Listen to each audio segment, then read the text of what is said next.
হে রাসূল, তোমাকে ভুলি আমি কেমন করে। কঠিন অবস্থা আল্লাহ, এই মেরুদণ্ড ভেঙে গেলে আর মানুষটা বেঁচে থাকে না। আল্লাহ, তুমি কাউকে মেরুদণ্ড ভাঙে কেস দিও না। আমি বেঁচে আছি, আমার রুটা বেঁচে আছে, কিন্তু আমার পুরাটাই আমি মৃত অবস্থায় পড়ে আছি। আসসালামু আলাইকুম সুপ্রিয় দর্শক শ্রোতা, আমরা এখন আছি দিনাজপুর বিরল থানা। আপনারা আমার পাশে একজন ভাইকে দেখতে পাচ্ছেন। ওনার এই দীর্ঘ প্রায় 10 বছর থেকে এভাবে বিছনায় পড়ে থাকে। 10 বছর আগে উনি এমন একটা দুর্ঘটনা ওনার জীবনে ঘটে, যে দুর্ঘটনার কারণে ওনার উপরের সাইডটা কিন্তু সুস্থ, কিন্তু নিচের এই সাইডটা কোনো কাজ করে না, অকেজ হয়ে গেছে। তো অনেক দিন থেকে উনি আমাকে ফোন করতেছে যে ভাই আপনি যদি একটু আসেন আমার খুব উপকার হবে। আমি ওনার বাড়িঘরটাও আপনাকে দেখাবো। এখানে এই জায়গা ওনাদের কিছুই নেই, এটা চিকিৎসা করতে যায় উনি ওনার জায়গা জমি সব কিছু হারায় ফেলছে। এবং ওনার যে স্ত্রী ছিলেন সহধর্মিণী, তিনিও ওনাকে ছেড়ে ওনার এই অবস্থা দেখে উনি চলে গেছেন। তো কালকে আমি রওনা দিয়ে এখানে আসছি শুধুমাত্র ওনার কারণেই। আজকের এই ভিডিওটি যারা দেখবেন, আপনাদের কাছে আমার এতটাই অনুরোধ থাকবে যে ভিডিওটি এমনভাবে শেয়ার করবেন যাতে করে এই ভাইটা কোনো রকম নাকে নিঃশ্বাস রেখে জীবনযাপন করতে পারে, বাইসা থাকতে পারে। তা আমরা ওনার সাথে কথা বলবো। আসসালামু আলাইকুম।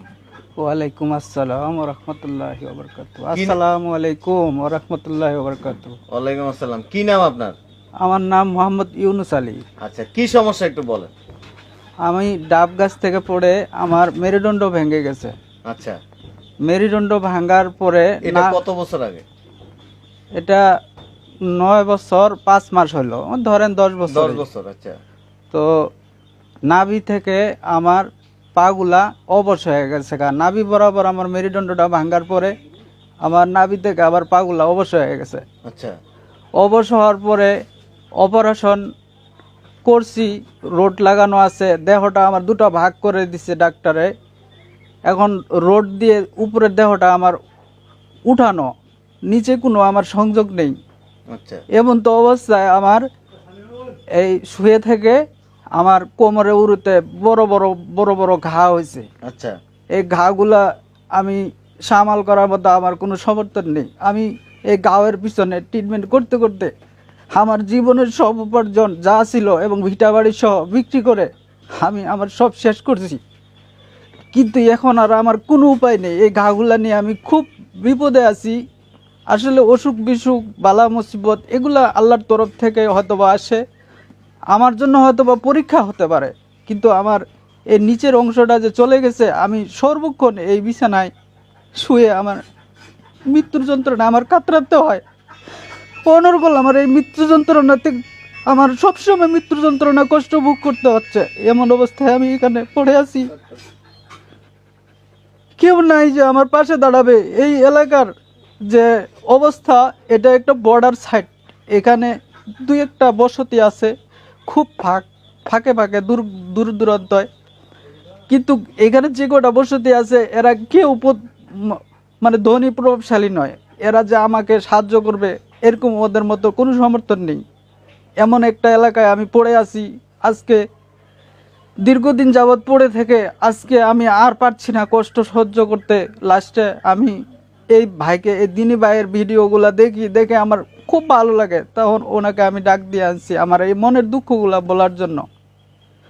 আমি আমার ট্রিটমেন্ট, আমি আমার খাওয়া, আমার এই যে এই বেডটার মধ্যে আমার কারেন্ট লাগে, কারেন্ট ছাড়া আমি থাকতে পারি না। আমার ব্লাড সার্ভিস দিতে বেড বিছানাটা লাগে, এই বেড বিছানাটাও নষ্ট হয়ে যায়, কিন্তু আমি কিনতে পারি না, এমন পরিস্থিতি হয়ে যায়।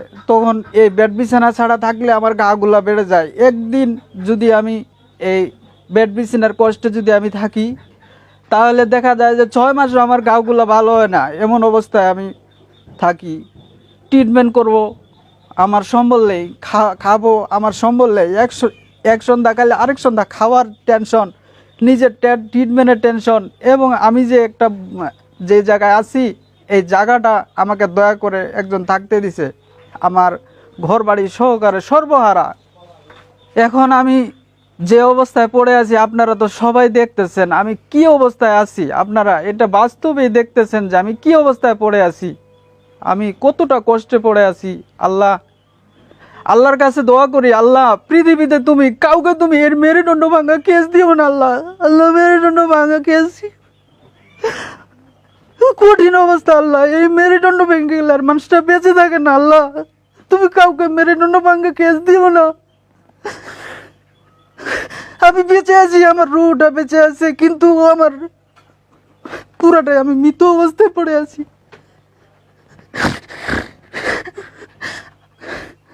কি বলবো, আমি নিজে ভাষা হারিয়ে ফেলছি। উনি আমারে ইমোতে কয়েকদিন ছবি পাঠিয়েছিল, তা আমারে আল্লাহ এমন এমন বিবেক দিছে যে আমি মানুষের কষ্ট জিনিসটা আমার সহ্য হয় না। যেই জায়গায় হোক না কেন, বাংলাদেশের যে কোনো প্রান্তে হোক, আমি মানুষের যখন কষ্টগুলি যখন চোখের সামনে আসে তখন আমার কাছে খুব খারাপ লাগে। একটা জিনিস হচ্ছে যে মানুষের প্রতি এই যে ভালোবাসা, মানুষের প্রতি মহব্বত, এগুলি আল্লাহ তাআলাই সৃষ্টি করছেন, আল্লাহ তাআলা মানুষের ভিতরে দিয়ে দিছেন, কিন্তু আমরা মানুষকে ভালোবাসতে জানি না। এই দিনাজপুর এলাকায় বহু প্রভাবশালী ব্যক্তি আছে, হাজার হাজার লক্ষ লক্ষ কোটি কোটি টাকার মালিক। লিচু বাগানের অভাব নাই, আম বাগানের অভাব নাই, বছরকে বছর ব্যবসা করতেছে।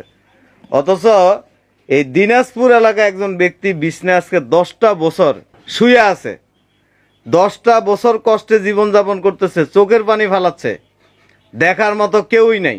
আমরা কোন সমাজে বসবাস করতেছি? কি হবে এইসব সম্পদ দিয়ে? কি হবে আপনার রাজত্ব দিয়ে?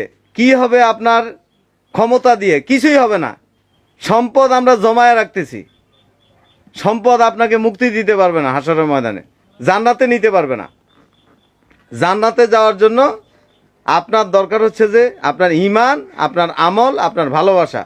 আল্লাহ তাআলা কত সুন্দর করে ইসলাম গোটা মানব জাতির মধ্যে ছড়ায় দিয়েছেন। আমরা ইসলামের যে শ্রেষ্ঠত্ব, ইসলাম কি জিনিস আমরা বুঝি না। আমরা মনে করছি কি নামাজ পড়লাম, হজ করলাম, বড় বড় বক্তৃতা দিলাম, জান্নাতে চলে যাব, এত সহজ। জান্নাতে চলে যাওয়া অনেক কঠিন ব্যাপার। এই মানুষটা 10টা বছর পড়ে আছে, কোনো মানুষ এখন পর্যন্ত আসে নাই যে মানুষটারে একটু দেখি যে কি অবস্থা। কি অবস্থা আমাদের চিন্তা করে দেখেন। আমরা দাবি করি, আবার গর্ব করে বলি আমরা মুসলমান। আপনি কিসের মুসলমান হয়েছেন? পাশের ব্যক্তি খায় না, আপনি খোঁজ খবর নেন না। চাপা মারতে সবাই পারে, এই রাবারের ঠোঁট দিয়ে মানুষ অনেক কিছু বলতে পারে। কাজে প্রমাণ হবে আপনি কতটুকু আপনার ভিতরে মনুষ্যত্ব আছে, কতটুকু আপনার ভিতরে বিবেক আছে, আপনার কাজে সেটা প্রমাণ হবে। আমার বিবেকের কাছে আমি আটকায় গেছি যে মানুষটারে যদি আমি দেখতে না আসি তাহলে তো আমি আল্লাহর কাছে ঠেকা থাকবো, আল্লাহর কাছে ধরা খাইয়া যাব। কি হবে এটা দিয়ে? টাকা দিয়ে আপনি কখনো ভালোবাসা কিনতে পারবেন না, টাকা দিয়ে আপনি গোটা পৃথিবী কিনতে পারবেন, কিন্তু মানুষের মন, মানুষের আন্তরিকতা, মানুষকে দেখাশোনা করা আপনি কোনোদিন করতে পারবেন না যদি আপনার ভিতরে যদি ভালোবাসা না থাকে। কোথায় বসবাস করছি? এই যে ভাইটাকে দেখছেন, যারা আমার ভিডিও দেখেন, প্রবাসে আছেন, বাংলাদেশে অনেক মানুষ আছেন আমার ভিডিও দেখেন, আপনারা যথেষ্ট আন্তরিক। আপনাদের কাছে কোনো দাবি যখন জানায় আপনারা সাথে সাথে হাত বাড়ায় দেন। আপনাদের কাছে আমার অনুরোধ থাকবে, এই ভাইটা অন্তত চোখের পানি মুইসা যেন ডাল ভাত খায়া দুনিয়ার থেকে যেন বিদায় হইতে পারে। ভাই ধরা খায়া যাবেন, ধরা খায়া যাবেন। আপনি মনে করছেন যে আমি তো এই দুনিয়ার অনেক কিছু, অনেক শক্তিশালী একজন ব্যক্তি, আমারে কেডা কি করবে? আপনি ধরা খায়া যাবেন হাসরের ময়দানে, আপনি পালাইতে পারবেন না। আপনার সম্পদ আপনাকে মুক্তি দিতে পারবে না, আপনার সম্পদ আপনাকে নাজাত দিতে পারবে না। যারা দিনাজপুরের বাসিন্দা আছেন, যারা ব্যবসায়ী ভাই বোন আছেন, যারা শিল্পপতি আছেন, আপনারাও আন্তরিক, এটা আমি বিশ্বাস করি। চাইলে এই মানুষটাকে দেখাশোনা করা যায়। একটা কথা সবসময় ছোটবেলা আমরা প্রবাদ পড়তাম, 10-এর লাঠি 1-এর বোঝা। এই কথাটার সাথে, ওই প্রবাদের সাথে বর্তমানে বাস্তবতার কোনো মিল নেই। একজন বিপদে পড়লে আরেকজন আসে না। আপনি যে এই যে আল্লাহ যে আপনার সম্পদ দিছে, আপনি যে মুখ দিয়ে যে গিলছেন, আপনি যে খাচ্ছেন, এই সম্পদের ভিতরে আরেকজনেরও তো রিজিক আল্লাহ তাআলা দিয়ে দিছে। আপনি শুধু নিজে খাওয়ার জন্য আপনাকে সম্পদ দেয় নাই, মানুষকে খাওয়ানোর জন্য আল্লাহ আপনাদের সম্পদ দিয়েছে, কিন্তু আমরা খাওয়াইতে চাই না। বড় বড় দাড়ি রাখলেন, জুব্বা পরলেন, মাথায় টুপি পরলেন। এ এলাকায় কি আলেম নাই? এ এলাকায় কি ইমাম নাই, হুজুর নাই, প্রভাবশালী ব্যক্তি নাই? বহু মানুষ আছে, দেখতে আসি না। কি হবে আপনার ইমামতি দিয়ে? কি হবে আপনি একজন আলেম হইয়া? কি হবে আপনি মাদ্রাসায় পড়াশোনা করে? আপনি পিএইচডি ডিগ্রি অর্জন করলেন, আপনি ভার্সিটিতে পড়াশোনা করলেন, আপনি অনেক বড় একজন অফিসার, স্যুট প্যান্ট পরে আপনি রাস্তায় চলাফেরা করেন। কি দাম আপনার? কোনো দাম নাই। চোখের সামনে যদি মানুষ চিকিৎসার অভাবে দুনিয়ার থেকে বিদায় হয়, এর থেকে লজ্জা আর কি থাকতে পারে আমাদের ভিতরে? আমাদের তো লজ্জাই নাই, মনুষ্যত্বই নষ্ট হয়ে গেছে আমাদের। মানুষকে ভালোবাসতে শিখুন। আল্লাহ রাসূলের সাহাবীরা কতটা আন্তরিক ছিলেন, আমরা তো সেগুলি ফলোই করি না। পুরা পৃথিবীর দিকে লক্ষ্য করেন, বাংলাদেশের চতুর্দিকে লক্ষ্য করেন, হাজার হাজার কোটি টাকার সম্পদ আল্লাহ তাআলা মানুষের দান করে দিছে। মানুষে খাওয়াইতে চায় না। কত মানুষ আছে এরকম সমাজের ভিতরে, খুব কষ্টে জীবনযাপন করে। এমনও মানুষ আছে না খায়া থাকে, আমরা দেখেও না দেখার মতো করে থাকি। এখন আপনি কি চান? আমি এ যাবৎ অনেক চ্যানেলের কাছে আমি ফোন করছি, কিন্তু কোনো দরদি আমার এই বিষয়টা তুলে ধরার জন্য কেউ আসেনি। আজকে আপনি আসলেন, আমি আল্লাহর কাছে অনেক খুশি, আল্লাহর শুক্রিয়া। আজকে আমি অনেক চ্যানেলেরকে আমি ফোন দিছি, কিন্তু কেউ আমার পাশে আসেনি, কোনো চ্যানেল আসেনি। তাই এই কথাটা দুঃখে বললাম। আমি দেশ ও বিদেশ, আপনারা যে যেখানে আছেন, আপনারা যে যে হালে আছেন, আল্লাহ পাক আপনাদেরকে শক্তি দিছে, আপনাদের শরীর ভালো রাখছে, দেহটা ভালো রাখছে, আপনারা রোজগার করতেছেন। আলহামদুলিল্লাহ, শুকরিয়া আল্লাহর। আল্লাহ আপনাদেরকে সবসময় ভালো রাখুক। আপনারা দেশ ও বিদেশে যে যেখানে আছেন, আপনারা সকলে আমাকে একটু একটু করে সাহায্য করলে আমার হয়তো বা চিকিৎসা, খাওয়া এবং আমার এই ঘাগুলা নিয়ে যে আমার একটা খরচ, এই খরচগুলা গ্রহণ করা হয়তো বা সম্ভব হবে। নচেত আমার এই দুনিয়া থেকে, আমার এই ঘাগুলার পচনে পোকা ধরে আমার এই দুনিয়া আমার বিদায় করতে হবে। আমি দেশ ও বিদেশ সকল দেশি এবং প্রবাসী ভাইদেরকে বলছি যে আপনারা দয়া করে আপনারা আমার এই ভিডিওটা দেখে একটু মনটাকে বিনয় করে আমার দিকে একটু তাকাবেন। কারণ আপনারা হয়েছেন উসিল্লা, আল্লাহ হয়েছেন রহমত দাতা। আপনাদের দিলে যাতে আল্লাহ রহমত পয়দা করে দেন, যে আমার মতন এরকম অসহায় রহ মানুষ কান্না করে বিছানায় কাতরায়। আপনারা সকলেই একটু দয়া করুন, চিকিৎসা করার মতো, এক মুঠো ডাল ভাত খাওয়ার মতো। কারণ আমি আমার বাংলাদেশে চিকিৎসা নাই, হয়তো বা বিদেশে গেলে চিকিৎসা কতটুকু হবে জানি না, কিন্তু মনে আবেগ জাগে আমার বিদেশে যাওয়ার মতো। কিন্তু আমার সম্বল নাই, বিদেশে গেলে মিনিমাম 5-6 লক্ষ টাকার প্রয়োজন। কিন্তু আমার মন চায়, কিন্তু আমি যাইতে পারি না, আমার অর্থ নাই। আমি কিভাবে যাব? আমার বাবা নাই, আমার সন্তান নাই, আমার জায়গা জমি নাই, কিচ্ছু নাই, আমি কিভাবে যাব? তাই আমি সকল প্রবাসী ভাই এবং দেশের নিম্ন আয়ের মানুষ থেকে শুরু করে যত পদের মানুষ আছেন সকলকে আমি বিনতির সহিত বলছি, অনুরোধ করে বলছি, হাত জোর করে বলছি, আপনারা আমাকে যেখান থেকে পারেন, যতটুকু পারেন আপনারা সাহায্য করুন আমাকে আমার ট্রিটমেন্ট করার জন্য। কেউ যদি এই ভিডিও দেখার পরে সহযোগিতা করতে চায়, কিভাবে করবে? বিকাশ আছে? জি, আমি সরাসরি আমি রুগীর ইমো নাম্বার আছে এবং বিকাশ নাম্বার আছে, নগদ নাম্বার আছে। আমার পার্সোনাল বিকাশ নাম্বার হচ্ছে 01799 174134। আবার বলছি 01799 174134। এই নাম্বারে কথা বলে ওনার সাথে যোগাযোগ করবেন। আপনার অবস্থান থেকে আপনি যা পারেন আপনি ওনার সহযোগিতা করবেন। আল্লাহ খুশি হবে। আল্লাহ তাআলা এই গোটা মানব জাতির মন পরীক্ষা করে, যে আপনার সম্পদ দেয়, আপনি সম্পদটা সঠিক জায়গায় বন্টন করতে পারেন কিনা, আপনি মানুষকে ভালোবাসেন কিনা, আপনি মানুষকে খাওয়ান কিনা, পড়ান কিনা, না নিজেই নিজেরটা ভোগ করার চিন্তা ভাবনা করেন। জাস্ট আপনার মনটা পরীক্ষা করে। এই পরীক্ষায় যে ব্যক্তি পাশ করবে হাসরের ময়দানে সে মুক্তি পাবে, আর এই পরীক্ষায় যে ফেল করবে তার গর্দান চেপে ধরবেন আল্লাহ তাআলা। আপনি সেখানে পালাইতে পারবেন না। হায় হায় করলেও কোনো লাভ হবে না, আপনি কান্না করলেও কোনো লাভ হবে না, সেখান থেকে বাঁচতে পারবেন না। আমার পাগুলা দেখুন আপনারা। ওনার আমি নিজে আমার বসি। ওনার এগুলি এতটাই চিকন হয়ে গেছে, মানে আমি এই শিকল দিয়ে ধরে ধরে আমি একটু খালি বসতে পারি, তাছাড়া এই যে এইভাবে এইভাবে এইভাবে একটু করে বসি, বসে